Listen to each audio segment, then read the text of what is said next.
Je me souviens, il y avait un ami. Quand il est rentré de l'église, il dit, hey, il y a une sœur là dans notre église, elle a 10 mots. Il dit comme ça, il dit, ouais. Mais il y a cela 2 ans, je demande, mais il a encore combien de mortgages? 0. Parce qu'on a tout pris. Parce qu'on a tout pris. Parce que la crise est venue révéler que son mortgage était quoi? Sur une terre. Sur une terre quoi? Sur l'argile. Sur du sable. Sur l'argile. Le sable est souvent même dur. Mais l'argile. Quand nous allons souvent, quand nous mettons le pied, tu crois qu'il y a quelque chose. Mais quand tu vois cela, tu comprends que ça t'apporte de l'amour.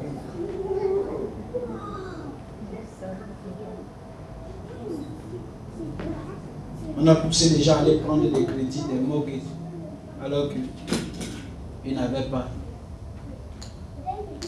de secours. Ils n'avaient pas de fondation. Pourquoi? Parce que c'est ce que les messages qu'on suivait.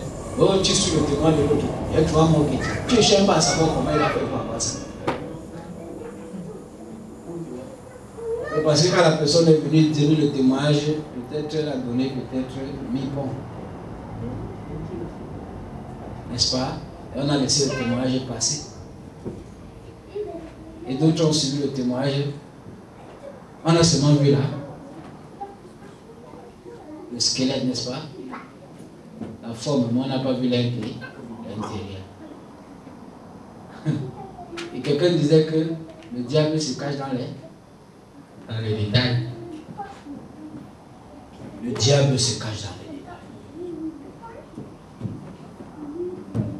Le diable se cache dans les détails. Et le verset 33 il dit que si quelqu'un ne renonce à tout ça, c'est bien, il ne peut être maudit. Jésus ne veut pas dire qu'il faut vendre. Jésus veut dire que si pour la cause de Christ, tes biens sont une chute, vous devez me les mettre à l'écart. Jésus ne veut pas dire qu'il faut être pauvre. C'est pas ce que Jésus veut dire. Il y a aussi des gens comme ça qui profitent des versets comme ça pour rester dans la paresse. N'est-ce pas? Jésus ne veut pas dire ça. Jésus ne veut pas dire qu'il ne faut pas travailler. Alors que c'est lui qui est c'est Dieu c'est lui qui a créé le travail. N'est-ce pas?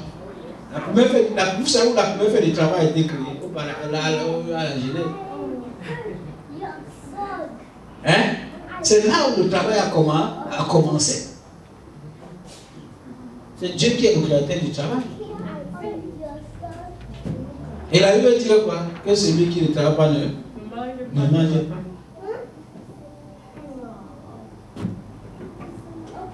Et souvenons-nous de ce riche qui est venu dire à Jésus, je veux te suivre. Jésus dit, est-ce que tu respectes tel commandement? Il dit, je respecte tous les commandements. Jésus dit, va vendre tes biens et suis-moi. Il est parti, il n'est plus revenu. Voilà les exemples que Jésus prend.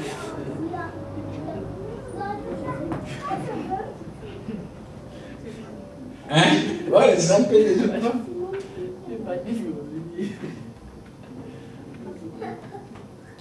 Il y a des gens qui sont prêts à garder l'argent alors que la cause de l'évangile est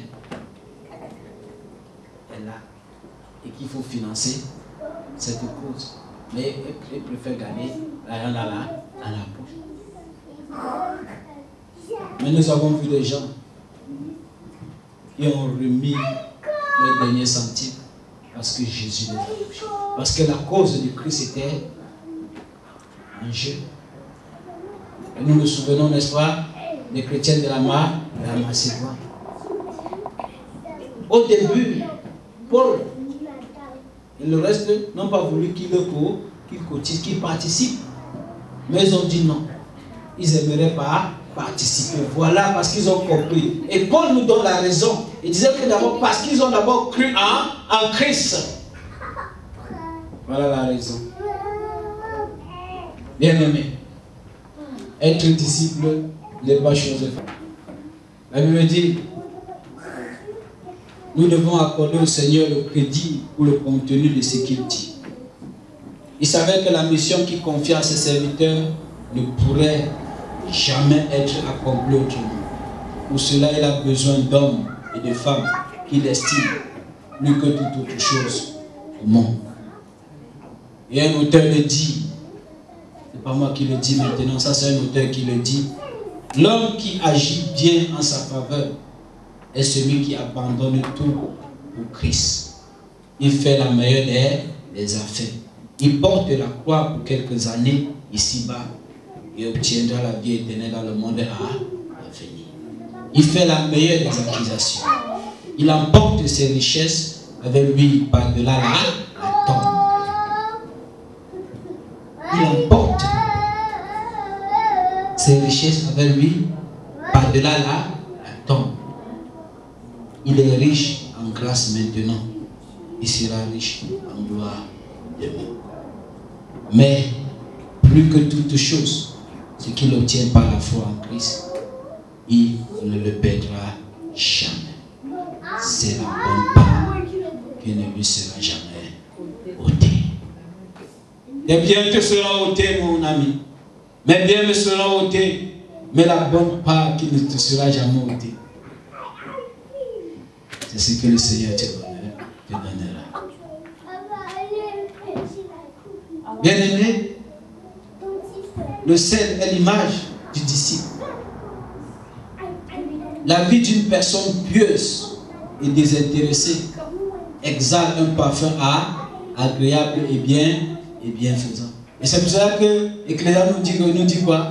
Une bonne réputation vaut mieux qu'un parfum de bonne odeur.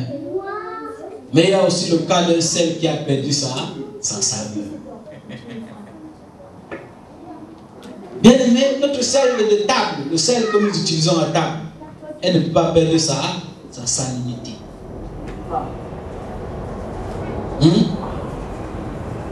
Ça ne perd pas sa salinité. Quand tu vois ça, ça passe quoi, c'est constitué les cristaux.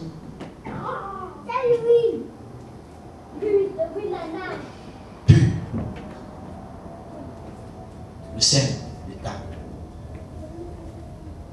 Mais dans les pays bibliques, on nous dit que le sel était souvent mélangé à différentes sortes d'impuretés.